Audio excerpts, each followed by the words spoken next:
Nag-aalala ka sa mga bagay na temporal, samantalang ang buhay mo ay buhay na eternal. Higit na mas mahalaga ang eternal sa mga bagay na temporal. So often, our worries are about relatively unimportant. Mga magulang, mga kapatid, sa Panginoon, madalas ang ating pag-aalala ay sa mga bagay na hindi talaga mahalaga. Yun ang malungkot eh. Nag-aalala tayo sa mga bagay na hindi naman totoo mahalaga. Bago ka mag-alala sa iyong kakanin, ipag-alala mo muna ang iyong buhay. Gaya ng minsan sinabi ko, kung sa araw na ito, ginising ka ng Diyos, binigyan ka ng panibagong buhay, sa buong araw, may biyaya ang Diyos sa iyo.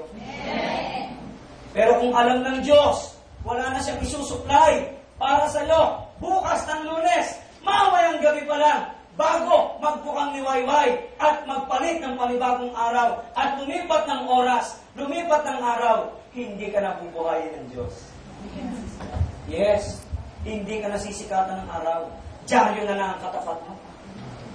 Are you listening? Amen. Every time we worry, we miss the point of life. Pag nagkalala ka sa kakainin mo, iinumin, dadamitin, titirahan, hindi mo naintindihan ang buhay. Hello? Amen. Ang buhay ay hindi pagkain. Ang buhay ay hindi iinumin. Ang buhay ay hindi yung dadamitin. Ang buhay ay hindi yung titirahan. Meron mga tao, gaganda lang nga ng bahay pero puro pa rin ang alalahanin. May mga tao, hindi nawawala ng pagkain sa lamesa at refrigerator. May mga tao, ang daming pera sa bangko, nakaimbak, pero puno pa rin ang alalahanin. Amen? Amen. To stop worrying, we must understand life is more important than all material things. Palagpakan natin ang Panginoon. Hallelujah. You see? Walang dahilan para mag-alala sa pagkain, sa iinumin. Ang dami ng tao, may mga stock ng pagkain eh. Pero pagkakain nila, alala pa rin sila. Paano na to? Paano na yan? Hindi nawawala ang alalahanin kahit marami kang kinakain. Hindi nawawala ang alalahanin kahit marami kang pera. Kahit maganda ang tirahan mo.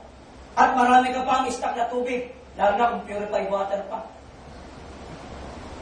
Pag hindi mo naintindihan ang kahalagaan ng buhay, kahit meron ka ng lahat ng ito, nandiyan pa rin ang kabalisanan. Are you listening, people of God? Amen. Number 2, how to stop worrying and why we should not worry. Verse 26. Verse 26. Pakibasa, ano po sabi diyan?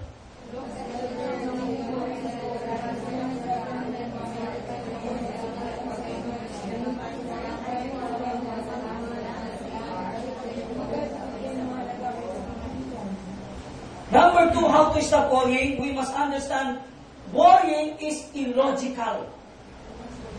Ano ibig sabihin ng illogical? Ang pag-aalala ay hindi makatuwiran. Pag nag-aalala ka, wala ka sa katuwiran.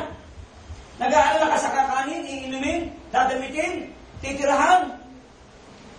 Wala ka sa katuwiran para ikaw ay mag-alala sa mga bagay na yan. Why? Listen, worry is actually a slander on God's character. Ang ibig sabihin sa Tagalog, kapag ikaw ay nababalisa, nag-aalala sa mga bagay na kailangan mo araw-araw para mabuhay ng normal at marangal, parang sinasabi mo, ang Diyos ay walang kwentang Diyos. Hello? Yung mag-aalala ka, may mga tao nga kumakain pa lang ng almusal, inaalala na yung tanghalian. Kumakain pa lang ng tanghalian, inaalala na yung gabihan. Kumakain pa lang ng gabi, inaalala na yung bukas almusal. Sinasama pa pati mga merienda. Kaya napupuno ng alalahanin. Worry is actually a slander. Alam niyo ibig sabihin slander? Paninira. Paninirang puri. Sinisiraan mo ng puri ang Diyos kapag ikaw ay nag-aalala sa iyong mga pangangailangan para mabuhay sa mundo. Amen? Kung binuhay ka ng Diyos, kaya kanyang itaguyod. Ang bumuhay sa atin, hindi mga magulang natin. Ang bumuhay sa atin, Diyos. Walang mga magulang na may kakayahan magbigay ng buhay. Are you listening? Kaya nga may mga mag-asawang baugi. May mga mag-asawang walang anak. Wala silang kakayahan ng mag-produce ng buhay. It is God who blesses the womb of a woman. Amen. Ang Diyos ang naglalagay ng buhay sa sinapupunan ng isang babae. Amen!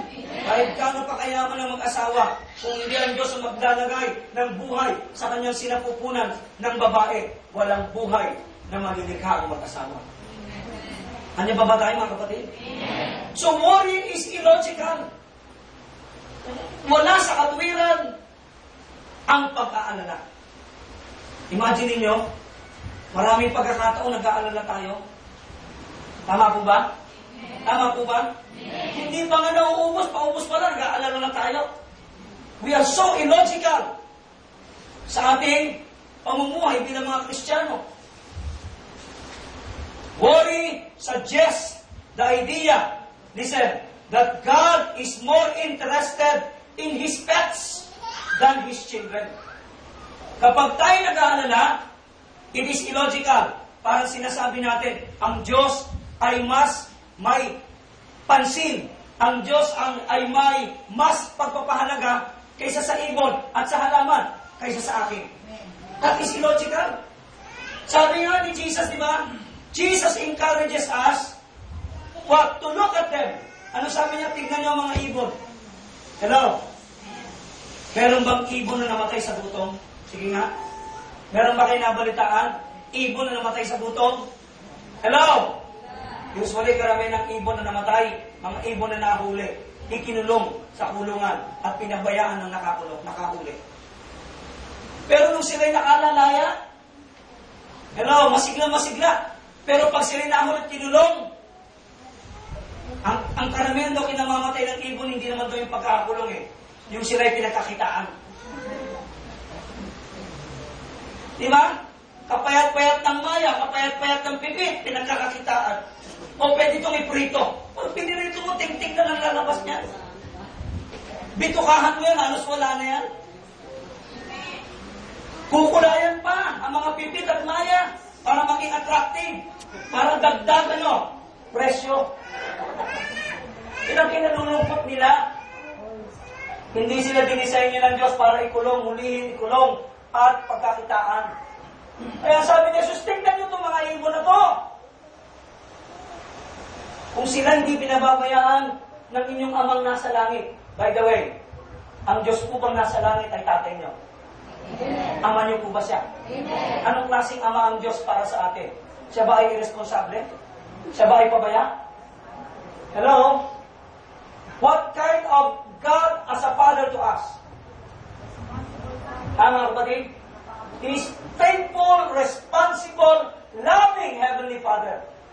Kaya sabi ni Jesus sa mga alagad niya, by the way, ang kausap ni Jesus dito, mga alagad niya, kayo ba mga alagad ni Jesus?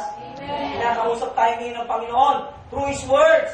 Sinasabi niya sa atin, kung ito nga mga ibon na to, na sinasabi natin mga pets ng Diyos, mga alagang hayop ng Diyos, mga alagang halaman ng Diyos, hindi niya pinababayaan, kayo pa kaya, tayo pa kaya, na kanyang anak. Amen. So ang pag-aalala ay kawalan ng katwiran. Amen? Madalas wala tayo sa katwiran. Tama po ba? Palakpakan natin ang Panginoon.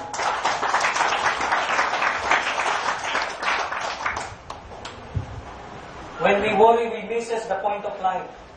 And that is illogical. Ano kung tinuturo ko sa inyo? Pag kukunti na lang ang pera nyo, o talagang wala na kayong pera, huwag nyo sasabihin wala. Praise God! May paparating. Pag kukunti na lang, praise God! Madadagdagan. Amen! Alam nyo, meron tinatawag na movement of money. Kinakailangan talaga ang pera gumalaw. Pag hindi gumalaw ang pera mo, walang panibagong darating. Kinakailangan talagang bawasan yan. Kinakailangan talaga mabakante yan para may panibagong mag-flow ng pera. Pero kapag ang pera mo stuck yan, hindi mo binabukasan, there is no flow of money. Kaya ang Diyos nagbigay ng system of giving para ang blessing ay mag-flow. Amen po ba? Amen. Praise God. Number 3, how to stop worrying. How to stop worrying? Verse 27, tingnan niyo yung Bible niyo. Matthew 6, verse 27.